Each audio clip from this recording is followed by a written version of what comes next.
Welcome everyone to the August webinar from Opus Fabio Innovation Development entitled Entropy, How to Avoid the Invisible Startup Killer. My name is John Dupree. I'm an Opus Fabio partner, and joining me today is my colleague partner Jim Stewart. Jim, say hey. Hello everyone. Hello everyone. Welcome to the webinar. Thanks for everyone taking time to be here. We think we have a really important and interesting 30 minutes in which we're going to talk about a big problem that we see in our own portfolio of startup companies, which may be helpful to you as well. And as we get into the topic, I'd like to start with just a question for you to think about, or a series of questions, and they're sort of big questions. Why do we get older and not younger? Why does time move forward and not backwards? Why does my office naturally get messier and not cleaner? And why is my startup failing? Now, believe it or not, at Opus Fabio, we believe all these questions have something in common. And that something in common may be back in the recesses of your mind from your 11th grade physics class in high school. And I will really admit that my 11th grade physics class in high school was made most noteworthy by the cheerleader in it, Mary Halliday, but that's another story for another webinar. But one thing I do remember, and is germane to our discussion today, is the entire principle of entropy, which stems from the second law of thermodynamics. You may remember, if you can remember back to your physics classes, that entropy is the law that says in any natural process there's an inherent tendency toward the dissipation of useful energy, of that thing that does work. That means the universe or any closed system, useful energy is being dissipated, and that means order is being relieved by disorder. So everything naturally moves to a state of disorder. That's really the principle of the second law of thermodynamics. And the sad fact for those of us who are fans of order is that entropy never decreases in the universe. The arrow of entropy and the arrow of time are exactly the same. So time is not the friend of order. Now, in our view, this is such an important analogy to the single biggest concern that we see in startups, which are themselves kind of an analogy for closed systems. It's so important that we've developed our own sort of law of entropy, and I'll let Jim tell you what that is. Thanks, John, and I'm sure that Mrs. Dupree and I will both be interested in the webinar on the cheerleader. Yeah. Opus Fabio's first law of entrepreneurial entropy states the natural tendency of any startup is to degenerate into a more disordered state, to see useful energy dissipate, and to lose operational momentum. In other words, fizzle and die over time as it moves from order to disorder. This is important, and most of you who've worked in large organizations know that as organizations grow larger, they become insular and complacent. The people focus more on avoiding mistakes and securing their own positions than worrying about what the customers care about. Inefficiencies and duplications creep in, and the employees become detached and disengaged. The organization becomes aimless, inert, and entropic. Many startups fail for other reasons. Sometimes they just run out of physical energy and emotional energy over time. They just fizzle out from lack of momentum and drive, or maybe the progress in the process is just taking too long. They may have a great product and a great team, but as the organization develops and grows, as John mentioned, the disorder increases. And so our first law of entrepreneurial entropy applies. Tidying up a teenager's bedroom comes to mind. You know, over time it will continue to degrade back to disorder. And for you college physics majors, this is maybe not exactly a scientific law, but it is a predictable circumstance, just like our teenager's bedroom. The startups must force themselves to plan against it. And the good news is that entropy is in fact manageable, and a startup is manageable. A good startup founder or CEO needs to know how to manage time, set expectations, and keep the company moving forward. For example, having the right people working on the right things at the right time in the right order. I'll have more on this later. As I said, there are countless reasons why startups fail. John, what are some of the other reasons startups fail? Well, I think the important thing, Jim, and here's a pretty famous slide from CB Insights that tracked about 1,000 startups, and you can see a lot of reasons why startups fail. You don't really see on here fizzled out or just, got burnt out. You actually see burnt out at the very end, but all of these, we think behind them have the importance of entropy, because the stated reason why a startup fails, I've run out of cash, or I didn't have the right team, or I got outcompeted, oftentimes masks this problem of entropy, and that is the need of the entrepreneur, the CEO, to impose order on something that in its natural state loses energy. So the stated reasons why a startup fails are fairly well known. I run out of money, I didn't have a good idea. In our dealing with portfolio companies and the startups that we work with, a major contributor that's often unstated is simply the loss of financial, physical, emotional energy the more time it takes for the startup to make. Fortunately, I think that there are ways around that. So Jim, what do we do to help move from a high entropy state to a low entropy state in an enterprise? Well, time is the demon here. Time is no friend of startups or anyone else that I know of. The startup CEO has to constantly reimpose order, process, and direction on the new venture. Remember our teenager's bedroom? It's a constant battle. This is almost Opus Fabio's second law. It's so important. It requires both physical energy and emotional energy, and you have to stay focused on the important tasks. I think it was an old Marine saying in the U.S. Marine Corps was, all it takes is all you've got. And I've cobbled that into another saying for successful startups, all it takes is all you have. And if you're looking for a white knight, you better look in the mirror, because no startup ever has enough time or money. And one is not the friend of the other. Whether you run out of time first or money first or both at the same time, it's equally bad. So we often hear, if only had a little more time or money or both, the startup would succeed. But behind the curtain, we see entropy as a culprit. One of our key value adds for our portfolio companies is helping them establish a cadence or drumbeat for process and progress. Our clients and portfolio companies tell us our processes for planning and anticipating needs and solutions is very important to moving the venture forward. So whether or not you work with a venture development firm like Opus Fabio or not, you are fighting the natural tendency of the venture to fail. And remember, while we talk about processes, remember that processes do not use people. People use processes. So John, how do we create a drumbeat and culture of cadence for our venture? Well, let me start, Jim, by actually using ourselves as an example. So here's a graph, just a very, very high-level graph of how Opus Fabio would look at venture development. And it looks really good because there are lots of arrows. The arrows are going in the same direction. They're sequential, and they're happening aligned with each other in parallel paths. But when we talk about entropy, even for Opus Fabio, as we're looking to develop new companies, each of these white spaces in between these arrows is a potential place by which energy can be dissipated. If one team that is doing the investor presentation is waiting for the capital strategy from the finance team and it's taking longer than expected, money and energy is being dissipated from the organization.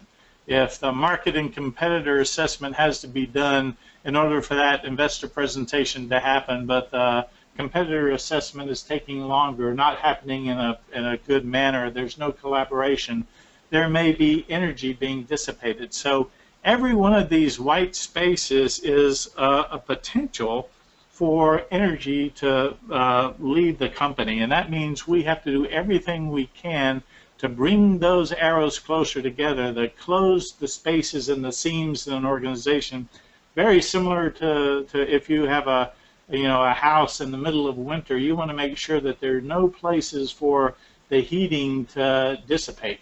You're looking for all those little cracks, all those little openings in the window, all those little openings in the insulation that allow useful energy to dissipate. That's what we have to do in an enterprise as well. And we do that by what we call creating a cadence culture. And that cadence culture means things are so dependable, so transparent, so accountable that people can work efficiently in parallel rather than sequentially, because they know they can depend upon each other in the culture of accountability to keep things moving forward. And you keep things moving forward precisely because the natural state of a new venture is to fail, is disorder. So we think that a company culture of cadence really requires four things. One is there's a virtue of doing what you say when you say. That inside that new venture, it becomes part of the company culture to meet deadlines, to do what you say you're going to do at the time you say. The second part of a cadence culture is applauding not how hard people work, but what they actually accomplish, and making sure that you're applauding the real thing that generates value, not the fake thing. The third thing is we make deadlines sacrosanct, even if it sacrifices quality of the deliverable. In this case, that might be a little bit of a controversial, because most people don't like the quality to be sacrificed, but it's important to meet deadlines, because only when you meet the deadlines do you know as an entrepreneur that you can provide the value in the context of the time and the money and the resources that you have allocated to it. If there's an open-ended deadline, the quality can always get better, but it really doesn't teach you anything about your ability to budget. And then finally, making the company evaluation of its internal incremental progress as natural as breathing. It's something that is just done as part of the culture. Now, this is hard, but there's 7 tips we would give you from our own background that we think can help you do this. The first one we call minding the gap. And if you've ever been to London and ridden in the underground, you've seen these mind the gap signs to keep you from inadvertently stepping into a hole, a gap between the train and the station steps. And mind the gap is all over the place, and it's a very good motto for any startup CEO or tech transfer officer or angel investor who's interested in the success of a particular venture. Because what you're looking for in your own startup is any gap, any seam in the process that allows for the dissipation of that useful energy, that allows for the entropy of that organization to increase. Entrepreneurs are always trying to find out where energy leaves the company. And that may be time, it may be money, it may be focus, it may be emotional effort. It could be a lot of things, but there are areas where it disappears, and it could be in a delayed deliverable, as I mentioned earlier. It could be in a particular task that over-acquires resources. It could be any kind of overstaffing. It could be understaffing, and it could be, and most often, is very poor collaboration. And oftentimes, one of the biggest gaps we see is what people say they're going to work on versus what they really do work on. So minding the gap is a really important sensitivity. A CEO has to be like a detective, or really more like a home inspector, always inspecting the walls, the ceilings, and the windows to see where energy is leaving the enterprise that he's building. What's another one, Jim? Well, John, tip number 2 is to use online project management tools to your advantage. Back in 1964, Abraham Kaplan created the law of the instrument, which stated, give a small boy a hammer and he will find that everything he encounters needs pounding. In a startup, you need to focus on what matters, not pound everything you encounter. It's a fact that all humans are fallible, even with the best intentions of meeting deadlines and project goals. So how do you increase the odds for success? Well, we recommend project management software as one answer. Our portfolio companies use different ones, Jira, Trello, Basecamp, Orange Scrum, Zoho projects, MeisterTask, Asana, others. But they also use collaboration tools like Slack and Chatwork and others. There are literally hundreds to choose from, and it can be confusing, just like a box of kittens. They all look cute and appealing, and there's no way to choose absolutely the best one. What's important is just choose one and get on with it. These tools will help transparency, accountability, and awareness, but they have to be used routinely and consistently. Everyone on the team can see how everyone else is performing, which creates peer pressure, and peer pressure is a great catalyst. As we evaluate portfolio companies, we always ask, what project management software do you use? And any answer is okay with us, except none. Let's go to the next slide, John, and talk about tip number 3, which is setting good deadlines. This seems obvious, but if you have the wrong people working on the wrong thing at the wrong time, focusing on stuff that doesn't matter, you'll never reach the promised land. Every team member should be thinking, well, what I'm working on brings success. Emile Zola, the French novelist and playwright, said, one forges one's style on the terrible anvil of daily deadlines. Now, Emile was describing the writing style, but it also applies to the style of a founder, CEO, entrepreneur. And the software tool is not a magic bullet. It has to be used routinely and competently, hammered out on the anvil of daily deadlines. We see consequences when important deadlines are missed. Generally, we see the gap between one team missing a contingency and another team being able to start their work, which John mentioned earlier. And deadlines are not just a tool for ensuring progress, they improve transparency. So we learn why deadlines are missed. For example, is it a manpower, machine, method, or material issue? One of the things we see is CEO and founders taking on too many tasks themselves, tasks that could be offloaded to others. For example, the founder should probably not be doing the accounting for the firm. There are many outsourced options for these routine tasks that don't require a founder's specific knowledge or skill. Sometimes in this process we see extraordinary people needing to go to extraordinary levels to meet their deadlines. When this happens, use some small incentive to alert the team that you recognize it is above and beyond normal behavior. But in all other cases, set reasonable deadlines and demand that they be met. Consistency is the key. It builds credibility with stakeholders. But John, that makes me wonder about setting bad deadlines. What about that? Well, that's just as obvious, I guess, but it bears repeating here that just as important to set good deadlines, one thing we often see is people who set bad deadlines, and obviously there are two types of bad deadlines. One is an unrealistic deadline that you know simply can't be met, and the other is an unnecessary deadline that really doesn't demand attention. So if you're setting unrealistic or unnecessary deadlines on tasks, it diminishes the attention people give to the really vital deadlines. So we strongly suggest that you use deadlines wisely, set good ones, and don't set bad ones if it's really not required. It annoys people, and you'll see that when you're doing your weekly routine status meetings, that people check out or zone out because they know that you're not using deadlines very well. And the worst case for a CEO or a venture management team is that it calls into question, your own operational judgment or your own credibility. So what else, Jim? Well, John, I think it bears mentioning here that these rules apply to the sole entrepreneur working by himself in his startup in his garage, as well as to startups that are funded either by seed money or by series money, Series A or second round money, who have employees. And tip number 5 applies to both of those as well, which is use your advisors and outside experts. If you don't have an advisory committee, begin to think about people you know whose judgment you trust and use them as a sounding board. If you have an advisory committee, remember not all advisory committees are created equal, but if you have a good one, use them as outside reviewers of key deliverables. They can provide excellent feedback. Just as important, we use them to schedule presentations to set an external deadline for the team to meet a project deliverable. So we frequently set up meetings with friendly investors and outsiders before we have the presentation completed because it forces us to focus on making it happen and to prioritize our time.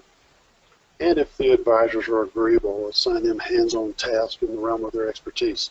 Some are really very willing to help out with those things. John, let's look at tip number 6 on the next slide. Everybody feel the burn. Get it? Maybe not. This is a somewhat controversial issue because there are very valid reasons, pro and con, for not sharing or sharing financial information on the company, primarily the burn rate internally. But we believe in the early days it's a good idea because absent a good understanding of the company's financial runway, team members will fill in the white space with their own fears, concerns, rumors, gossip, etc. And that leads to the big company problems we talked about in earlier slides. So let people know and use financials to generate a sense of urgency. This is best done when the cash burn can be allocated to subtasks. More on this in just a minute. But if you absolutely cannot share financial data, use percentages or timelines or graphics to show the progress and decline of the burn rate. John, what about creating those subtasks? Well, yeah, the last tip we have is one of the most important, and that is really looking for what we call the practically irreducible task. And that, I guess if we were creating laws, we'd maybe say the third law of entrepreneurial entropy is the bigger the deliverable, the harder it is to hold individuals accountable for the piece parts, the contingent piece parts. So we're always looking to break down big projects into small subtasks that are required to achieve it and to manage against those. And I think I mentioned to you pitch decks and investor presentations with one of our portfolio companies right now. We're doing a new investor presentation for a new round of funding, and that means we need updated financials, we need updated competitive information, content, the graphics, a couple of new pricing tools. All of those have to be done, and we really can't afford the time for them to be done sequentially. We need them to be done in parallel, so it's important that what we task and what we set deadlines around is not one guy saying have a pitch deck done, but all of the contingent irreducible parts of that pitch deck. Now we say practically irreducible because, if you reduce things extreme, you could say, well, one of my tasks this morning is to get out of bed and brush my teeth and shave, etc. But most people can understand the contingent tasks that have to be done to make a big project a series of small projects. Irreducibility goes down to how far down can I efficiently measure this in the context of the organization, and how contingent are other tasks on this task. And one good thing about looking at the irreducible tasks is it helps you identify those gaps and seams that we were talking about, where you can actually see where handoffs aren't getting made as fast as you thought, and energy is being wasted or lost or delayed because of it. So anyway, these are 7 things that we suggest that you look at doing in order to create a real culture of cadence to work against this natural entropy that exists in all new ventures. And it sounds tough to do all of these things, particularly when a company often is just a new company is just trying to survive. But I wanted to give you a little bit of an encouragement, and that is we know startups are hard. Oftentimes it's not because the ideas are bad, it's because the ideas are hard to commercialize, and we want to make sure that you have as good a tips for doing so as possible. It's especially hard in the beginning because the startup is just getting going, and I use oftentimes the example of a jet airliner. Until it reaches a liftoff velocity, a jet airliner is just a tremendously unwieldy and poorly designed bus. But once its forward motion gets to a velocity, a liftoff velocity, the true nature of the design of that jet airline reveals itself, and things begin performing as intended. So it's very same as a startup. It's very hard to move a startup from one direction to another at early stages. It's very hard to impose a culture on a startup in early stages, but that is precisely the point where the payoff is the biggest. And the payoff comes in 2 ways, one of which is If you're an efficient early stage startup, the money you save goes a lot farther. It's if you save $15,000 by working efficiently in your third month when you don't have any revenues, it's a lot more important than if you save $15,000 in your third year and you have $20 million of revenue. So that early savings is much more impactful to the life of the company. But even more importantly than that, you're creating practices and a culture early that make it much more important and impactful when you add employees and add tasks. You're setting a standard of transparency, a standard of accountability, a standard of parallel activity that becomes the culture of your startup. It's much easier to do that when you have 3 or 4 or 5 people than when you have 300 or 400 and 500 and decide that that's what you need to do. So although it's hard, it is so important to begin these practices very early on in the earliest days of your startup. So Jim, why don't you go off? Go ahead, John. I was going to make a comment about your airline analogy. With on some airlines today, with the seats getting smaller and the luggage requirements and the lack of food and water and et cetera, it seems like I am riding a bus even when they're flying sometimes. That's true. That's true. Maybe I need a new analogy. No, I think it's fine. I get the concept. One of the biggest jobs of a startup CEO is fighting a relentless natural state of wasted time and energy. We mentioned it before, all it takes is all you have. And I've heard it said that success has 1,000 fathers, but failure is an orphan. And we've seen a few startup companies fizzle over the years.